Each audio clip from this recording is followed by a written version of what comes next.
Hi, MC ജോസഫിന്റെ മീശ. So ടൈറ്റിലിൽ തന്നെ ഉണ്ട്, മീശയാണ്. ആണുങ്ങളെ മാത്രം ബേസ് ചെയ്തിട്ടുള്ളൊരു കഥയാണ്.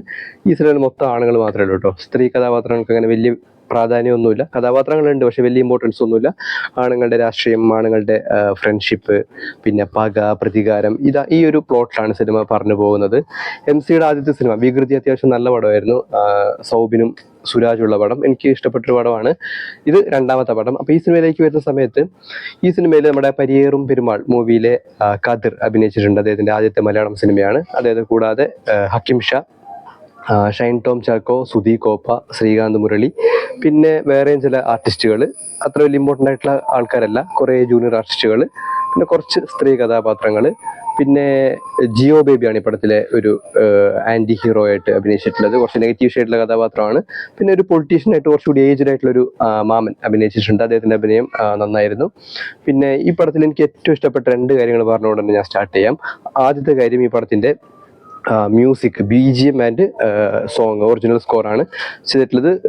സൂരജ് ആണ്. കിഡിലമായിട്ടുള്ള പാട്ട് കേട്ടോ. അതായത് സിനിമ സ്റ്റാർട്ട് ചെയ്ത് ആദ്യത്തെ ടൈറ്റിൽ ട്രാക്ക് വരുമ്പോൾ തന്നെ നമുക്ക് മനസ്സിലാവും അതിൻ്റെ ക്വാളിറ്റി, ആ മ്യൂസിക്കിൽ ഉപയോഗിച്ചിട്ടുള്ള ക്വാളിറ്റി എല്ലാം ഗംഭീരമാണ്. പിന്നെ അതുകൂടാതെ ചില ട്രാൻസ് മ്യൂസിക്കൽ ഈ പടത്തിൽ ഉപയോഗിച്ചിട്ടുണ്ട്. അത് കണ്ടിരിക്കാൻ നല്ല രസമായിരുന്നു. പിന്നെ ഒരു പടത്തിന്റെ ക്ലൈമാക്സിലേക്ക് വരുന്ന സമയത്ത് ഒരു ഫോക്ക് മിക്സ് ആയിട്ടുള്ളൊരു സാധനം ഉപയോഗിച്ചിട്ടുണ്ട്. അത് നല്ല രസമാണ് കേട്ടിരിക്കാനായിട്ട്. നല്ല അടിപൊളിയായിട്ടുള്ളൊരു പാട്ടായിരുന്നു. പിന്നെ അതുകൂടാതെ മൊസ്റ്റാഷ് എന്നൊരു ട്രാക്ക് ചെയ്ത് വെച്ചിട്ടുണ്ട്. അതും ഗംഭീരമായിരുന്നു. അങ്ങനെ എന്താണ്, മ്യൂസിക്കലി നല്ല അടിപൊളിയാണ് ഈ പടം കാണാനായിട്ട്. ഇതിന്റെ തിയേറ്ററിൽ കേൾക്കാൻ നല്ല ഗംഭീരമാണ്. എനിക്ക് തോന്നുന്നു ഈ പടത്തിന്റെ ഈ റെക്കോർഡിംഗ് എല്ലാം നല്ല രീതിയിൽ സപ്ത റെക്കോർഡിംഗ് ആണ് ചെയ്തിട്ടുള്ളത്. കിടിലമായിരുന്നു. ആ ഒരു സൗണ്ട് എഞ്ചിനീയറുടെ പേര് ഞാൻ മറന്നുപോയി. ഞാൻ ഇടയ്ക്കെപ്പോഴും ഓർമ്മ വന്നാൽ പറയാം. രാജ അങ്ങനെ എന്തോ ആണ് ആ ഒരു ആർട്ടിസ്റ്റിന്റെ പേര്. അതായത് ഈ സൗണ്ട് മിക്സിങ് ചെയ്ത ആളിന്റെ പേര്. അതും രാജാകൃഷ്ണൻ. അതും ഗംഭീരമായിട്ടുള്ള വർക്കാണ്. നമുക്ക് ശരിക്കും ആ മ്യൂസിക്കിന്റെ ഒരു സാധനം ഉണ്ടല്ലോ, ശരിക്കും നമുക്ക് തിയേറ്റർ സീറ്റിൽ ഇരിക്കുന്ന സമയത്ത് ശരിക്കും ഫീൽ ചെയ്യാൻ വേണ്ടി പറ്റും.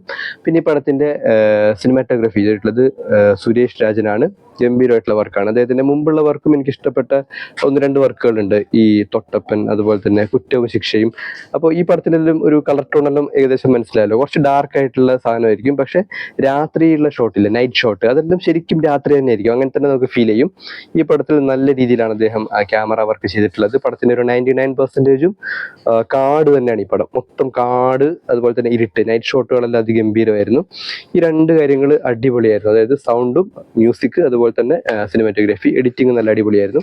ഈ പടത്തിന്റെ പ്ലോട്ടിലേക്ക് വന്നു കഴിഞ്ഞാൽ, രണ്ടാൾക്കാരുടെ ഫ്രണ്ട്ഷിപ്പ്, ഇവരുടെ സൗഹൃദം, പിന്നെ അതിൻ്റെ ഇടയിൽ കയറി വരുന്ന പൊളിറ്റിക്സ്, ജാതീയമായിട്ടുള്ള പൊളിറ്റിക്സ്.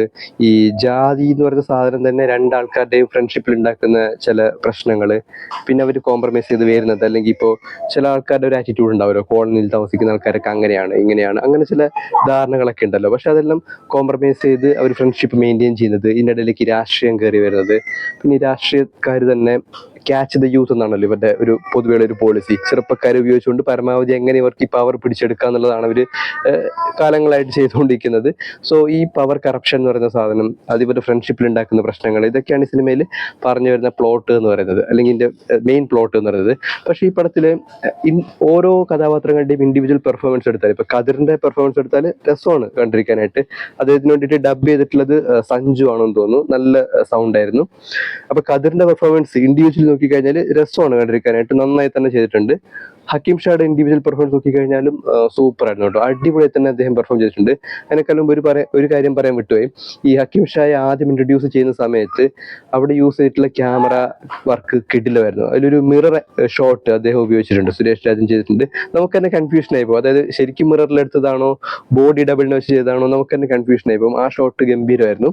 ഇനി ഹക്കീം ഷായുടെ പെർഫോമൻസിലേക്ക് വന്നു കഴിഞ്ഞാൽ, 2 ഗെറ്റപ്പിലാണ് അദ്ദേഹം ഈ സിനിമയിൽ ചെയ്തിട്ടുള്ളത്. ഒന്ന് ഫുൾ താടി വെച്ചിട്ടുള്ളത്, പിന്നെ താടിയെല്ലാം കളഞ്ഞ് മീശ മാത്രം വെച്ചിട്ടുള്ള ഒരു ഗെറ്റപ്പും.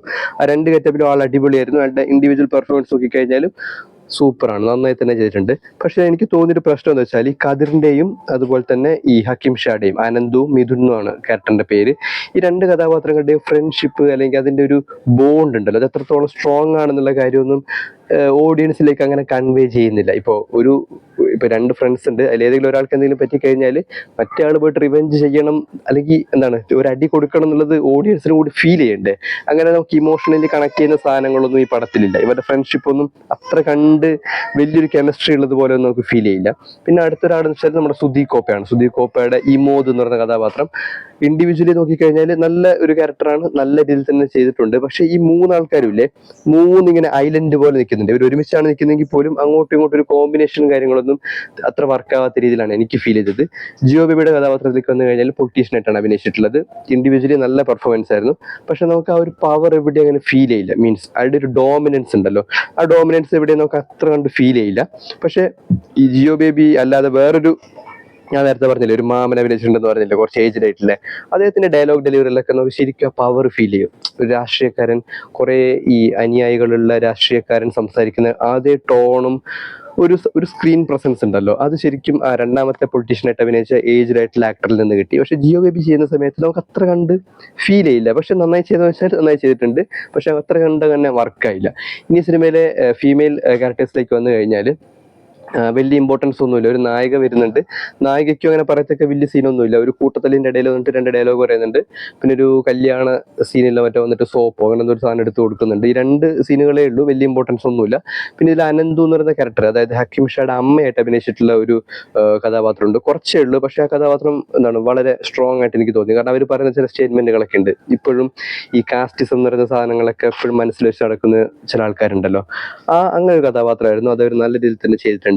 പിന്നെ എനിക്ക് ഈ സിനിമയിൽ ഒരു വേറെ തന്നെ എപ്പിസോഡായിട്ട് തോന്നിയ ഒരു ഭാഗമാണ് ഈ ഷൈൻ ടോം ചാക്കോ, ശ്രീകാന്ത് മുരളി, ആ ഒരു ടീമിന്റെ എൻട്രി എന്ന് പറയുന്നത്.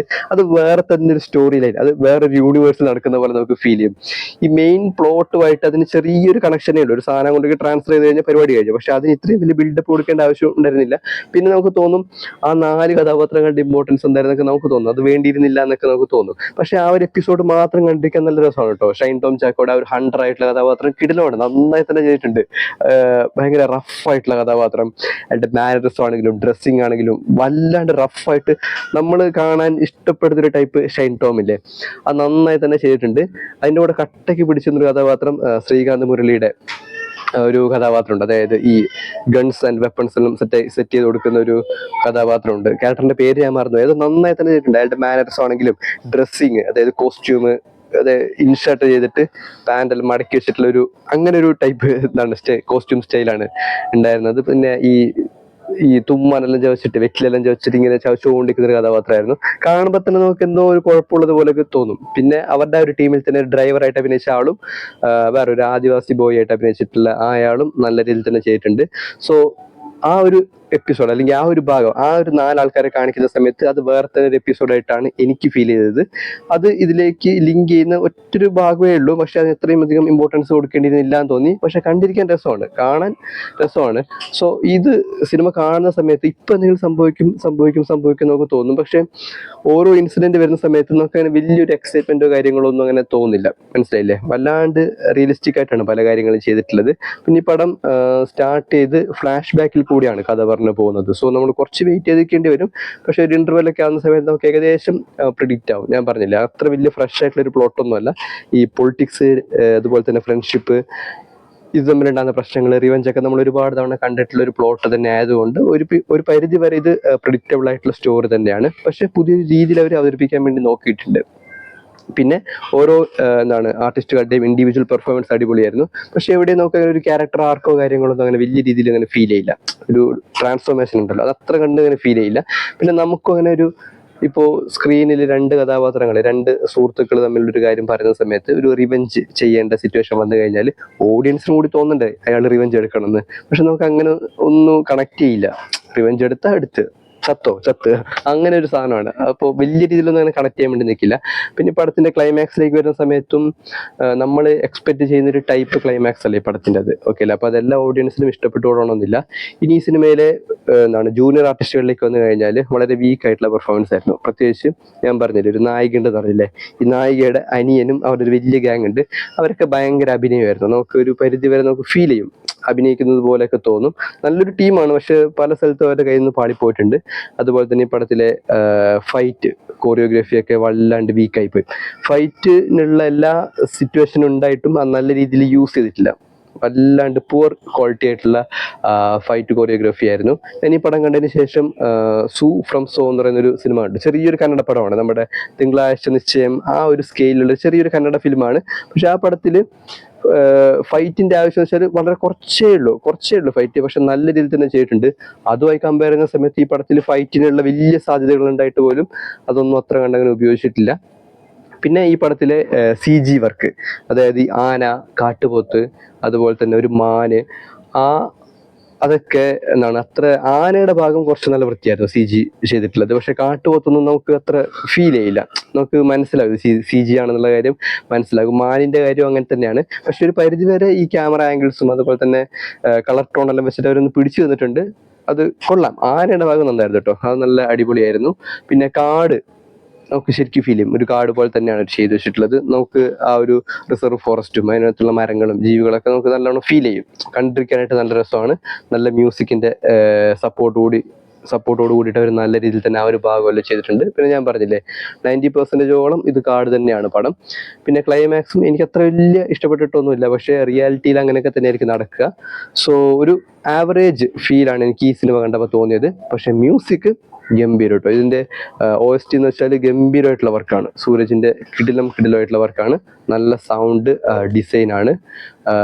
സോ ഒരു തവണ നമുക്ക് കാണാൻ വേണ്ടി പറ്റിയ, വലിയ എക്സ്പെക്ടേഷൻ ഒന്നും ഇല്ലാതെ ഒറ്റ തവണ കണ്ടിരിക്കാൻ വേണ്ടി പറ്റിയ ഒരു ആവറേജ് മൂവി. ഇതാണ് മീശ. ഈ പടത്തിൽ പലതരത്തിലുള്ള മീശകളാണ് ഡയറക്ടർ പോർട്രേ ചെയ്തിട്ടുള്ളത്. അത് ഫസ്റ്റ് ഷൈനിന്റെ അച്ഛന്റെ ക്യാരക്ടർ തൊട്ട് പിന്നെ ഇങ്ങോട്ടേക്ക് വരുന്ന ഓരോ കഥാപാത്രത്തിലും ഈ മീശ എന്ന് പറയുന്ന സാധനത്തിന് വല്ലാണ്ട് ഇമ്പോർട്ടൻസ് കൊടുക്കുമ്പോൾ നമുക്ക് മനസ്സിലായി ഇത് ആണുങ്ങളെ മാത്രം ചുറ്റിപ്പറ്റി നിൽക്കുന്നൊരു സ്റ്റോറിയാണ്. അല്ലെങ്കിൽ ആൺ ബോധം എന്നെല്ലാം പറയില്ലേ, ആണുങ്ങളുടെ രാഷ്ട്രീയം, ആണുങ്ങളുടെ പക, ആണുങ്ങളുടെ ഫ്രണ്ട്ഷിപ്പ്, അങ്ങനെ ഒരു പ്ലോട്ടാണ് ഈ സിനിമയ്ക്കുള്ളത്. സോ കണ്ടിരിക്കാം. എനിക്കൊരു ആവറേജ് ഫീൽ ആണ് ഉണ്ടായത്. നിങ്ങളും കൂടി കണ്ടു നോക്കുക. ഇതാണ് MC യുടെ മീശ.